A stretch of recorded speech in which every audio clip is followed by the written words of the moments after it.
Welcome to the Two Sons podcast, officially. Grand Admiral Thrawn. Dude, live action. A live action man. Where do we even start? Well, we start with the cheers, buddy, because this is my first beer in 5.5 weeks. I had an old-fashioned last night, but I did go 5 weeks without drinking. And an 805 is always a good choice. Well, here we go, first sip. Always a good choice. Cheers. Just as good as I remember. Absolutely. Beers are back. Only Grand Admiral Thrawn was worthy of me getting back on the beer train. Yeah, is that what it is? Say. Yes, I know. I was kind of shocked when I came over. You're like, you want a beer? I was like, I thought you were doing your cleansing. It was, to make a long story short, Jason's liver enzymes were elevated. I had like an absolute meltdown when I got back from Japan because I traveled 5 weekends in a row and I was jet lagged. And then it was my birthday, and I got like a couple of hangovers, and I was like, I need to like reset. And I lost my drinking buddy. I know. Well, he's back. He's back. And so is Thrawn. Thrawn's back. Dude, we have so much to get into. I know. There's so much that happened in that episode, and it went a direction that I could not have ever even fathomed. And we still have a giant reveal still coming. Yes, I know. The secret enemy of this alternative galaxy. Is it the Grisk? Is it the Grisk? Maybe. Is it Grisk or Grisks? I think it's Grisk. I think it's Grisk. I think it's Grisk. I think it's the Grisk.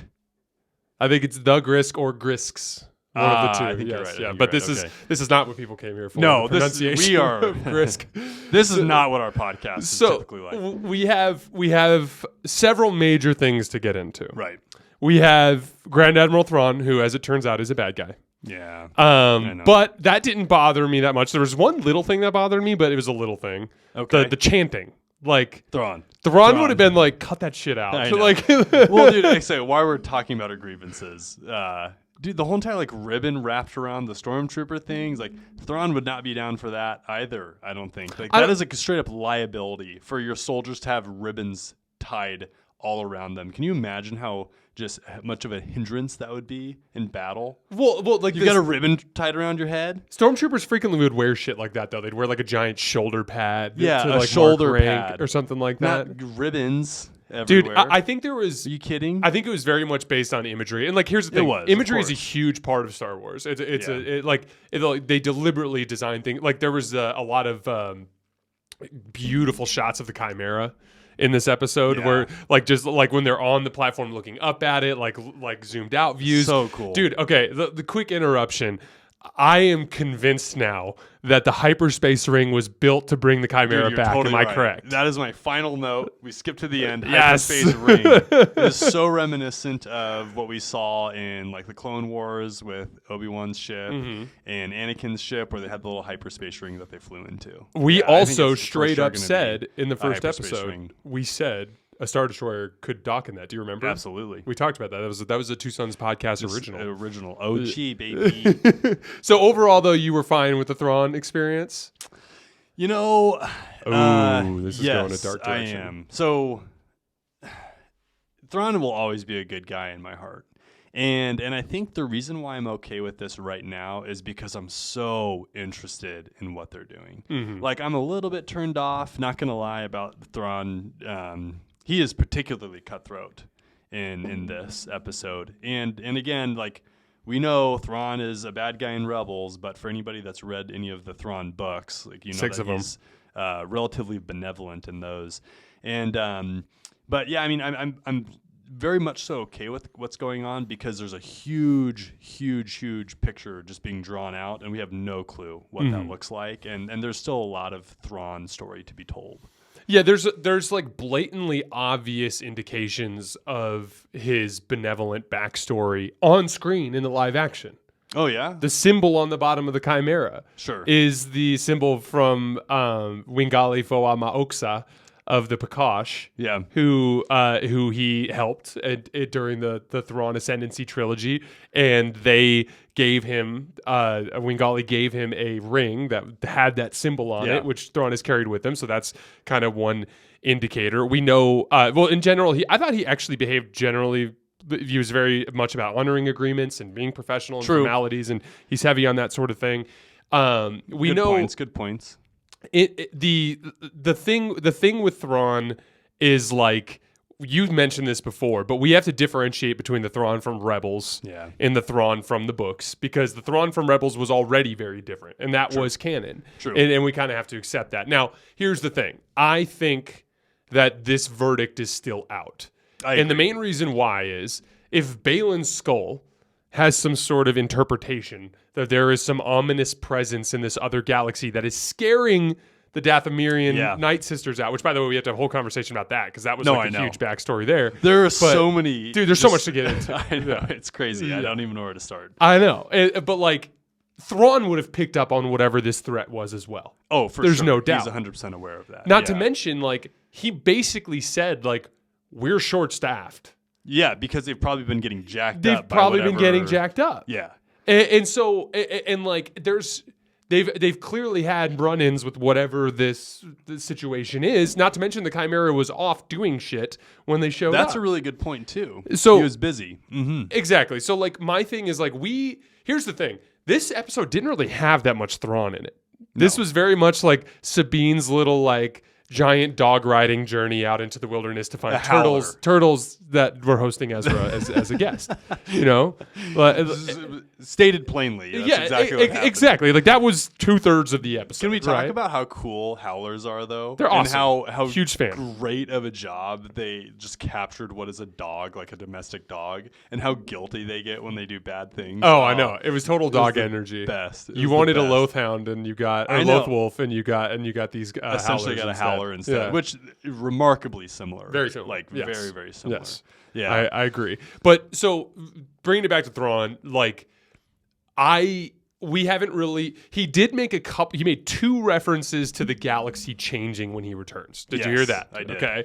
So that is a pretty clear reference that he plans on upending the order of things when he gets there. Sure. But we had 0 references to what his motivation or purpose is. Correct. And we still, like what we already talked about, have no clue what what did Baylan had a specific thing that he said. That he said they flee a power greater than their own. Yeah, is so what he says.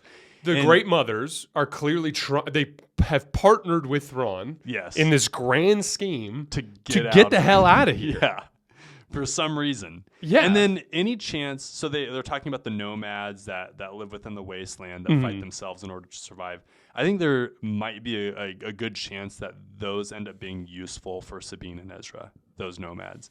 I honestly, like, that might be a wild shot. I totally get that. But they are taking time to develop them, for sure.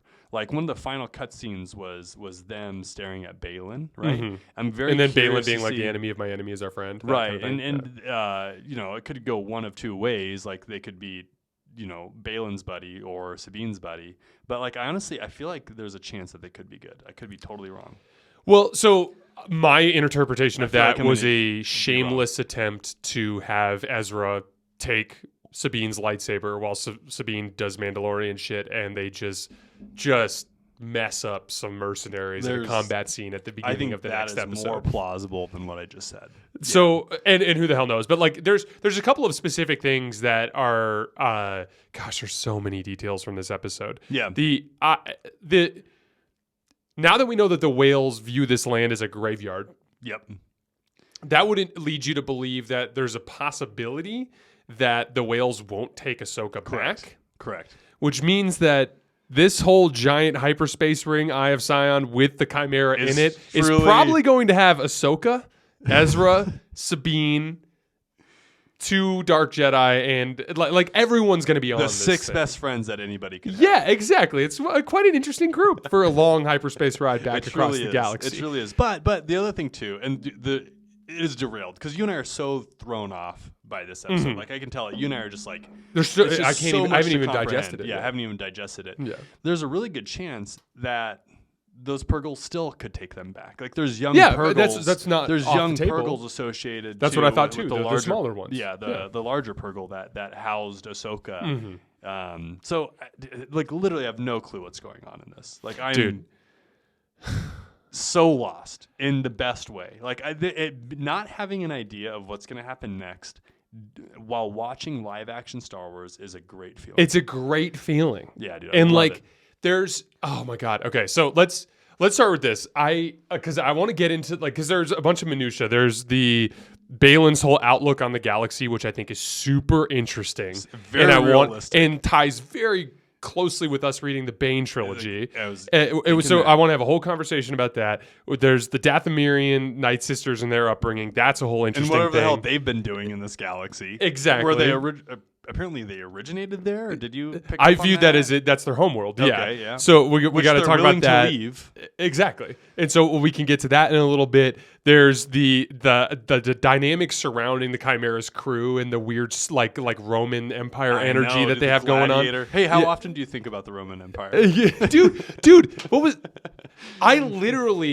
I don't even remember what exactly was the reason. I randomly saw something on the news talking about I'm not sure what it's called. I think it's called the Adriatic Sea, but I could be wrong. But it's the sea that's immediately to the east of Italy. And I went through maps to go there. Jason. No, yeah. Well, I do. Totally Jason. So I go there and I'm like just looking and familiarizing myself with the geography. Oh, yeah, that's what it was. There was a country on the eastern bank of that sea, which I think is the Adriatic Sea, but I'm not sure. And that country like drew their borders, so they stole the beach from this other country. It was like Bosnia and Herzegovina. Okay, so literally this country is like this, right? Like a finger, and of land, which is the beach. And this other country is like this, but they own the beach for the other country. And I'm like, how did they pull that off, right? So I'm looking at that. Next thing you know, it's like I'm scrolling. I'm like, oh, Rome, and I'm like, oh, Rome's actually like a much bigger modern city than I was under the impression of. Oh, I see. Next thing you know, I'm like Googling Rome and like learning about like it was so funny. Then I literally see that post and I screenshot it and I send it to Carly. It was the same day, and I was like, "This is freaking crazy, man!" Dude, yeah. And there's so many themes of like the movie The Gladiator. Like I could not stop thinking about the movie The Gladiator when I saw what's his name, Enoch.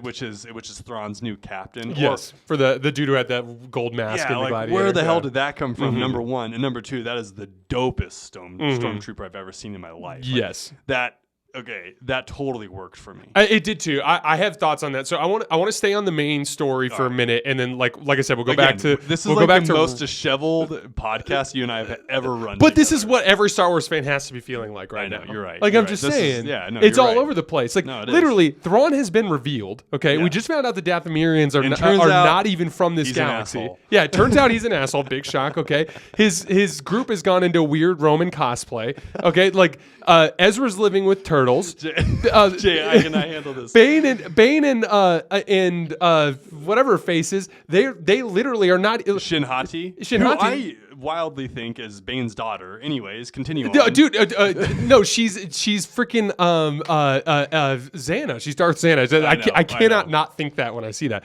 But anyway, we have that, and then Baylan is basically telling us that we haven't even met the real villain yet. Dude, I know. Like we are all. Oh, and Ahsoka's coming on a space whale that's going to get shot down when it shows up. Like this is all over the place, and we have 2 episodes left. Yep.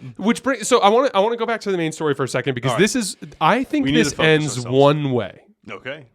This ends in episode 8 with the Chimera docking with that ship, jumping hyperspace. That's the end. You think that's it? That's the end. You think everything gets played out here in Peridia? I think yes. I think the next 2 episodes are going to have the tail end of the Baylan versus Ezra. Because we do have a side quest where it's like Sabine is on on her way to find Ezra, and she finds him already. Mm-hmm. And then Ezra and Sabine are going to have to get out of some hairy stuff. Yes. Baylan's skull and Shinhati are going to have a duel with Ezra and Sabine. Yes. You know that. And we can probably assume, because the actor who plays Baylan has passed away, that he's probably going to die, and Shinhati will become basically the leader of that specific. Perhaps not. If you read the Thrawn books, like all you hear is like perhaps not. Anytime one of the officers in the ship is like, senior captain, I think it might be this, and Thrawn's like in his head, he's like, they're full of shit, but he just goes perhaps. And then he gives like the right answer. Yeah. But anyway, I think that's the direction that is going. But like basically, we have to resolve this Ezra Sabine versus Shinhati and Baylan situation. We have Ahsoka's going to have to disembark from this whale and then like fly the spaceship through Purgles. I cannot handle Purgles getting shot down. Dude, Purgles are going to die. You need to prepare yourself. I know. Just get ready. I know. You're gonna see Baylan just like floating in space. But like Ahsoka's gonna have to like navigate the Eye of Sion to get to the surface, okay? And then inevitably this is gonna end with them all somehow traversing back to the other galaxy. That's kind of the direction I see this going. But and it's very possible that we don't even learn about this other entity. But all I'll say is like I love the idea of this other entity because of getting over that rabbit wheel of that Baylan is referring to, which we could talk about later. But like, where do you see the end of the season going? No, I actually completely agree with everything you said. Let's talk about Baylan. Like, are you down for that? Yes, let's do it. Okay, talk about Baylan. Baylan is incredibly deep as a character. Oh my gosh, I'm so interested in him. He is not all bad, and it's obvious. Like he was desperately in love with the Jedi Order. It seemed like in the best way, like any true Jedi would be. But then he was still able to understand their flaws. But it was interesting to hear him like reminisce about his time in the Jedi Order when Shin Hati was asking him about it. Like, and it's just like and he was truly saddened by the fact that like. When he was talking about like the last Jedi being killed in Ahsoka, like he was saddened by the fact that like that was going to happen. Like it's so interesting what Baylan's up to, and like I really don't know what his final end game is, other than the fact that it seems like he wants to be on the winning side, and it seems like he truly wants just some powerful force to take control and to like stop chaos across the galaxy, which actually, now that I think about it, is probably why he's aligned himself with THRAWN. Mm-hmm. Yeah. I think that he has identified the opportunity that's in front of him. Like he very clearly has a lot of positive memories of the Jedi Order. Right. I mean, he straight up misses what it was, but like not the what it was. You know, he misses the idea of it. But like he is very clearly aware of the issues that plague the Jedi Order towards the end. Like honesty being one of them. Super closed-minded, super like too dogmatic in their approach, and like truthful. I think he even talked about truthfulness being a downfall for them. Absolutely. Well, because they basically withhold portions of the education of the Force from people, which is the dark side. Which is the dark side, yeah, because they're scared of it, and so I almost look at Baylan as like Count Dooku if he didn't exist in a world where the Jedi and Sith both existed. Because Count Dooku was pissed off at the Jedi Order for a while. Tales of the Jedi does such an amazing job breaking this down. Yeah, super insightful. And you will pick up on this again when we read Darth Plagueis. Like that book kind of dives into some of the conversations that Plagueis has with Dooku about and there's a lot of arguments in there because Qui-Gon Jinn is actually a little bit of like a rebel from the Jedi Order as well. He's definitely a gray Jedi. Exactly. And so like what happens is like the Jedi are the ruling entity. It's not the ruling entity, but they're the entity in power essentially among Force users. And so Dooku defects and then finds the Sith and then like kind of, and Plagueis and Sidious kind of identify him as a potential ally. But like now neither of those entities exist. Right. And so he's in this world where he's like I can be whatever I want to be now. True. I'm not a Sith. I'm not a Jedi. And like he's certainly more than a mercenary. Yeah, and like I'm really interested in the way he framed it to Shin Hati. Like are you training me to be a Jedi? And he's like, no, I'm training you to be something more. Which is essentially a reference, in my opinion, to like him basically redefining what a Jedi is. It's like he wants a Force user is. You mean? Like, yeah, and he wants to like bring in the elements of the dark side and the light side into one. Is that possible? Like no, it's not. Yeah, and that's what's hard about it is like I agree with you. Like it does seem like he sees value in both sides, right? And that's what's so hard about the Force is like you're either tapping into the light side or you're tapping into the dark side. And yes, there's you can transgress from either one of those. Like we see that in Elzar Man in the High Republic book, where he like taps into the dark side for a brief moment. But that is a dark road. But he knows he's not supposed to, and he knows he gets sucked into it, right? So like this idea of like saddling the light side and the dark side is super precarious, far more precarious than I think Baylan could understand. Yeah, no, I agree. How far have you made it into the first Bane book? He's in the he's starting to get trained by Githany. Okay. Yeah. So you still have a ways to go. I just finished it the other day. Oh my gosh. Jason does two things: Star Wars and NBA. That's it. That is it. If you have, it's more like I work Star Wars, and then while I'm doing everything else, whether it's like literally I'm doing my shooting workouts, listening to Darth Bane. Like I'm folding laundry or doing housework. Like we're remodeling the back of our house right now. I'm doing all of that. Jason, while you've been listening like to Darth really Bane. down and dark lately. Like, are you okay? You're Dude. just only listening to Sith paraphernalia. I was literally listening to. I was today. I had. I was doing something. I think I was changing the AC filters, and I literally am listening to Darth Bane in the second book, the beginning of the second book. Which, by the way, I stopped because I told myself I was like, I don't want to like be. You need I to need chill to wait out, for you to I'm catch like up. A third of the way through. I know. I'm gonna wait. I'm gonna just listen to music or some shit. But like literally, Darth Bane is explaining to Xana. And Luke has already read it, by the way. I'm not spoiling anything. But like Darth Bane's communicating to Xana about how equality is a lie. And he's like, equality is a lie. It is a myth that attaches the strong to the weak and prevents them from reaching their full potential. All this shit, because like the Sith ideology gets explained in the Darth Bane trilogy to a really, really extensive level.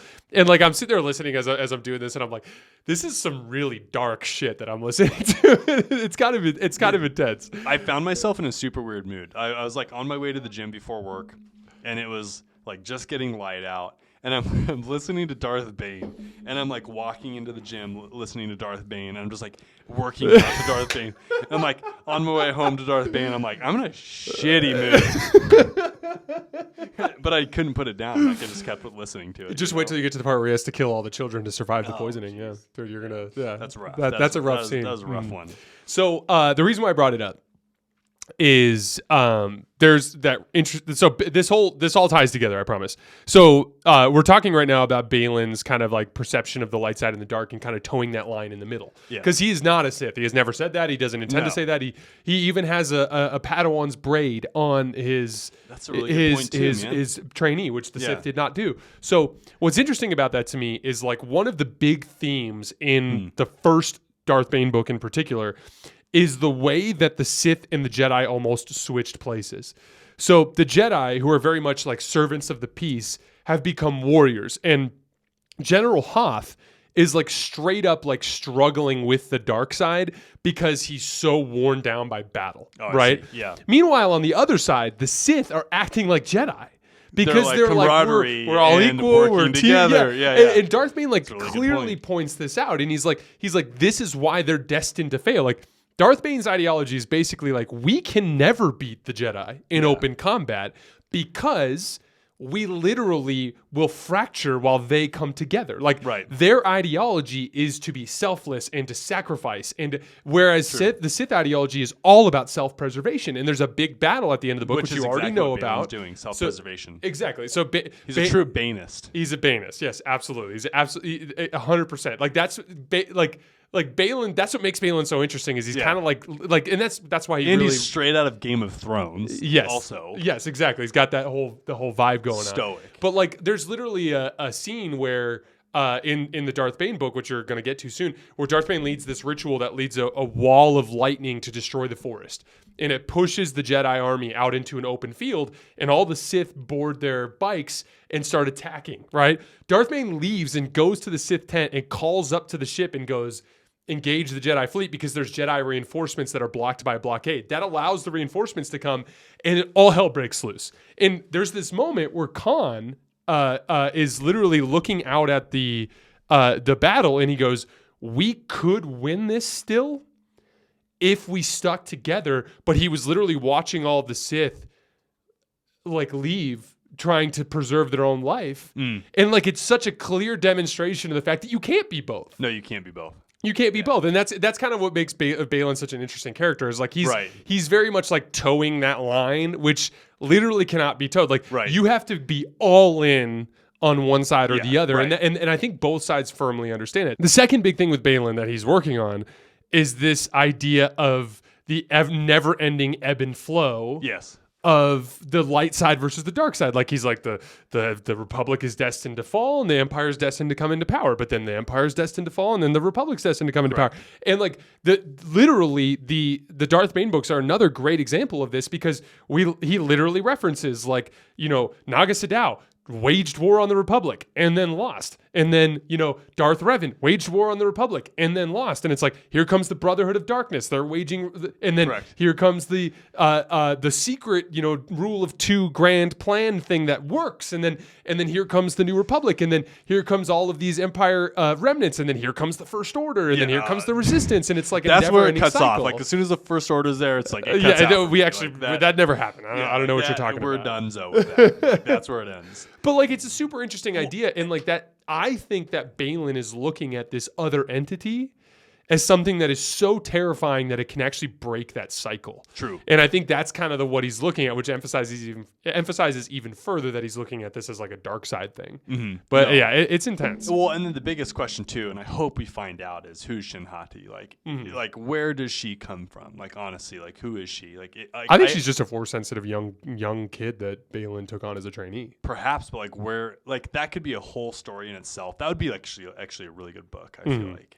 I would imagine that there are going to be. I think that this is a extensive storyline that they're building out, and I'm so down for it. I'm so down for it too. Yeah, and hopefully it ends with Thrawn okay. What if this ends with Thrawn like assembling all of the scattered fleet that remains from the Empire, and then like going back to fuck up whatever it is that's out there in this other galaxy that he views as a threat. That would be a way for them to kind of tie off all these storylines without them interfering with Kathleen Kennedy's stupid sequel trilogy. Dude, that's true. That's true. But there's so many question marks, man. Like it's like there's an embarrassing amount of question marks because what's Thrawn's relationship with the Chiss right now? Like, is he still? We have no idea. All for the Chiss? I'm sure he is, because that should be who Thrawn is, right? Like, dude, there are so many unknowns. Like, just an incredible amount of unknowns. Yeah, this can go in literally any direction. And so, but Baylan clearly has a very different mission than everybody else. Yes. Like Thrawn's mission, we do not know yet. Mm-hmm. Okay. The rebels, their mission is to rescue Ezra and to prevent Thrawn from returning to the galaxy and starting Sabine a war. Is just messing up right now. Oh my gosh, she teed up the known galaxy just right up for Thrawn. Dude, her I was when she's talking to Ezra, and she's like, "Can we just enjoy that I found you?" It's cut to the chase. Yeah, like. Can I not tell you how fucked we are right now? Like, can I wait to inform you that I actually rode here with the people that found Grand Admiral Thrawn? See that puppy over there? Thrawn gave that to me and probably is tracking me right now. That's a great point. Oh, and by the way, we're expected to ride back with him. Yes. Like, he actually told me, don't miss the ride. Like, that's an actual thing he said. So, like, that's where we're at. Totally but it's like, actually, let's not say any of that. Let's just hang out some and turtle be friends. soup and chill out for a while. All right, so that's a good segue. Where are we at with Ezra? Like, Ezra is such an important character. For anybody who doesn't know who Ezra Bridger is, he's a super important character in the Rebels cartoon series. Every time I say cartoon series when referring to Rebels or Clone Wars, it hurts me because my wife makes fun of me for watching cartoons and being so passionate about them, but it's true. And essentially, he's a huge role player in the Star Wars galaxy that a lot of people might not know. Mm-hmm. So him being live action is actually a huge deal, and it's shocking to see him live action like in the Star Wars universe. It's so cool. I didn't think I was gonna like the way that his character was portrayed, and this is so ridiculous, but I decided that on the way that I saw his hologram acting in the previews for all of the season. Now moving forward and actually seeing how he's being portrayed live action, I think it totally works, and I think he does a really good job of encompassing who Ezra Bridger is in my mind. I think they absolutely nailed the castings for both Ezra and Sabine. It just felt like Ezra and Sabine. Yeah, it just worked, and totally his whole kind of earthy, super earthy. Yeah, I know what you're talking vibe. about. Yeah, because here's the thing: you have to remember Sabine has his lightsaber. Now I think that this inevitably ends with Sabine saying, "Screw this, I'm a Mandalorian," and Ezra basically taking the lightsaber back and becoming a Jedi, and him fighting alongside Ahsoka and whatever the situation is. And I'm so down for that. But I find, and we haven't heard much from Ezra for the record, because my guess is that the next episode opens up with a scene of Ezra and Sabine traveling with this group of mobile, nomad. What are they called? The Noti? Eggs. The Nati? Big metal eggs that they ride around in. The Eggins? The Nati? The Noti? Noti? The Noti? The Noti? So all the metal eggs that are traveling along the wasteland. I think that Ezra and Sabine are going to have a conversation. And in that conversation, she's going to tell him about how fucked they are. And then Ezra is going to kind of reveal what he's been up to over the last 10 years in terms of his ideology. And what'll be really interesting is what if he as well has been like, I'm not a Jedi anymore. I'm something else, But like Ezra at the end of Rebel Season 4 was very much doesn't he get knighted by Yoda? Does he get knighted? No? I can't remember off the top of my head. I can't remember off the top. Should know Comments. Did Ezra get knighted? We don't remember. But like he became pretty powerful. Like he wasn't just some punk that could move He's shit always with been the super Force. powerful. Yeah, like he was powerful. He did dabble in the dark side. He dabbled in the dark side. Just, Yeah, exactly. Just saying. He went through the whole phase of emotions that most Jedi go through. He had a Sith holocron, which is pretty dope for a while. It's pretty dope when you can like make another dude shoot himself or shoot somebody else. Yeah. But like it's totally a children's cartoon. Exactly. Plot. Yeah, and that's why so many people are missing out on Rebels by not giving it the appropriate attention. For sure. So I am 100% down with the Ezra live action thing, and I can't wait for that next week. Totally agree. The Dathomirian Night Sisters. So this was super interesting. So for the record, the giant like creepy screaming statues, we saw a bunch of those on Dathomir in the Jedi Fallen Order game. So that was the first of the 2 Cal Kestis games. And you meet, obviously, Merrin, who's one of the Night Sisters, and you get to learn more about the Night Sister culture. And but they never dive into their backstory. But that said, we do find out that the Night Sisters and Night Brothers live on a bunch of different planets. For instance, Sirach, who is a Dathomirian Night Brother who became a Sith. He's not in Bane. Yeah. He's not from Dathomir. He's from somewhere else as well. Point. So they're kind of all over the place. And we basically discover that they're from this other galaxy. They were the first ones who learned to ride the whales. And they basically migrated to the new galaxy and settled it. Turns out everything in Star Wars is actually related to the Dathomirian Night Sisters. Yeah. It's like, where did that come from? I know. That is like the heritage of the galaxy that we know, apparently, or part of it. What's crazy is... Like, what? Baylan straight up says that they teach this stuff to the kids at the academy, but the kids just take it as like folklore. Yeah. Basically. What do they call it? Origins of the galaxy. Origins of the galaxy 1, 2, and 3. Yeah, or something like that. I was kind of hoping he would like unleash some story. I know. I was hoping that we'd actually hear the story, which was actually a really cool intro, though. Like when he starts the story as a long time ago in a galaxy far, far away. Like it's so cool. That was just so classy. And now we can probably assume that that's the galaxy he was referencing. Perhaps. Yeah. Also, it's also a clear reference that now, this is not canon, but the Yuuzhan Vong, who are an antagonist that comes in the... so we're going to eventually read the Heir to the Empire trilogy at some point in between all of this. Probably when we're focused on a different era, so I think during the Acolyte is a perfect time to do that. I think we should focus on Bane and Plagueis for a little while. I think it's oddly helpful during this era. It's super helpful. Yeah.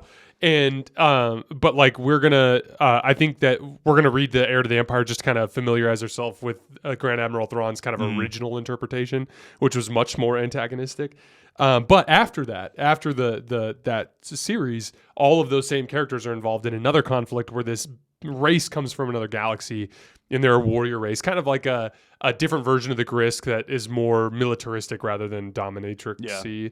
But in this instance, the Yuuzhan Vong are actually they don't exist in the Force, and that's what's crazy for the Jedi is like they can't sense them. There's nothing that they can interpret from them because they're not in the Force. This galaxy clearly has the Force. Correct. Because the Dathomirian, great mothers and whoever it is that's there with them, they're so clearly freaky, are involved in this as well. Oh, yeah. Those chicks freak me out. Mm-hmm. First live action mother. When they talk, it sounds like 4 people are talking all at once. Not a good feeling when you're listening to them. Even Shin Hati's kind of like... Yeah, more witches. Yeah, I know. She's like, more witches? Are you kidding she's me? Like, do we want to do more witches right now? I thought we're witched out. It's like, this is really fucking weird, man. This is getting weird. These people are weird. So Thrawn's ship in the Roman, cosplay vibes. stuff. The gladiator vibes. If you were like, hey, Jason, explain to me why they would do that. If I had to try to rationalize it, what I would say is because it looks dope on screen. Desperate times, yes, that too. That's literally why I think it. And that probably was the origin of the idea. Like one of the artists were like, "Hey, I really like the movie The Gladiator, so we're gonna make a stormtrooper gladiator face, and it's gonna be gold. And actually, I'm really into gold right now, so we're just gonna embezzle Thrawn's starship in gold." Because even the ships, even the pieces that they attach to the ship to kind of hold it together, seem to have that kind of vibe. Oh right? Yeah, for sure. So the way I look at it is more of like a desperate times, desperate measures thing. With gold. Okay, for instance, you're banished to another galaxy. Yeah. The Empire doesn't exist anymore. And you have one starship. Clearly, Thrawn is aware of that because he has some plan to come back and kind of get shit together, right? So, by the way, did you notice his uniform had scuffs and marks on it? It did. It was tattered on his shoulder. It was tattered. Worn. Yeah, I thought that was super interesting. Yeah. But I look at it more as okay. Good job, Jason. So, yeah, exactly. So, have you ever noticed how in every post-apocalyptic film, it'll be The Last of Us is a good example of this, but even some of the more nuclear war Fallout type movies, the military kind of ends up taking control in a lot of cases, which makes sense because they have all the weapons. And it almost becomes they're kind of the leading, all the militaries would take over the world if we had some sort of nuclear holocaust. It's just what would happen because they would have weapons and we would not. It's literally that simple. If the natural order of things dissipated, everyone with the guns is in charge. That's kind of how it works, right? So in this situation though, in these movies, they always are they lose that there's an austere nature to the military where it's everyone wears the same uniform and everyone kind of marches in order and everyone salutes and everyone blah, blah, blah. And literally you can tell that when the shit hits the fan, they're actually we can kind of be a little bit more ragtag. I can have a ribbon around my face. Yeah, exactly. And so it'll be you'll in The Last of Us, it'll be oh, here's some military encampment, but this dude's got a bandana around his head and this other dude's got his sleeves rolled up and they're all and that's kind of the way I look at it is they're in this other galaxy, they're not serving anybody but Thrawn. Thrawn clearly let them do whatever the fuck they want in this case, right? And so I think it kind of takes on this vibe of a post-apocalyptic in uniform, yes. In uniform, yes. And it's super interesting to see Thrawn in clothing that's imperfect, right? But you can tell that Thrawn had a wrangle on those dudes for sure. They were chanting Thrawn's name. Oh yeah. Well, and they talk a lot about that in the books. Thrawn inspires loyalty in his subordinates. And one of the reasons for that is because he's a good dude. That's one of the reasons why it works in the books is because people look up to him and he truly he farms his subordinates to be great things. He develops them. Yeah, he develops them. So that's what works about Thrawn, and that's why it makes sense for him to have this grand following, despite them not even being in their universe anymore. What's going to be really interesting for Star Wars fans is the ones that are more casual is what you saw from Thrawn in this episode is not even close to what makes Thrawn cool. Right. You saw some of it. He is an honorable man. He just is. He's very much I'm going to honor my agreements. I'm going to do right by people, right? Even if his ultimate goal is antagonistic. But what makes Thrawn interesting is that he's a military genius. Yes. And we didn't see any of that in this episode. No. And And we likely will at some point very soon. Right. And so I'm excited for people to kind of see that part of it. Wasn't it dope when he heard Baylan's name and he's like, oh, yes, Baylan Skoll, captain of the Jedi or something like that. And he knew exactly who Baylan Skoll was right off the bat. But knows jack shit about Ahsoka. I know. And he's like, who was Ahsoka's master? That was bothersome. That bothered me too. That was glaring. Yeah. That was actually more glaring than the little ribbons. Well, the reason why it's glaring in particular too is because like Thrawn has had so many run-ins with Vader and Anakin. Like, straight up did a mission with Anakin when he was with the Chiss. Like, how would he not know who Fulcrum is? There's simply no way that he would not know that Ahsoka was his apprentice. There's just no way because he agreed. He would know everything about Anakin. For the people that didn't read the books, he did a mission with Anakin when he was with the Chiss Ascendancy during the Galactic Civil War. They infiltrate this droid factory that's making droids with cortosis in them so that the lightsabers can't damage them. He actually says... You're such a nerd, and I love it. I know, right? At the end of the 6th Thrawn book, they literally say, like what Admiral Ar'alani and General Bakif and Thrawn are sitting in the room and they're chatting and like talking about how his exile. And Ar'alani's pissed because she's like, what are you doing? And Thrawn's like, you have to understand, like, because basically he goes like, the aristocrat was going to actually punish all of us unless I did this. So like he basically fell on the sword for everybody. Right.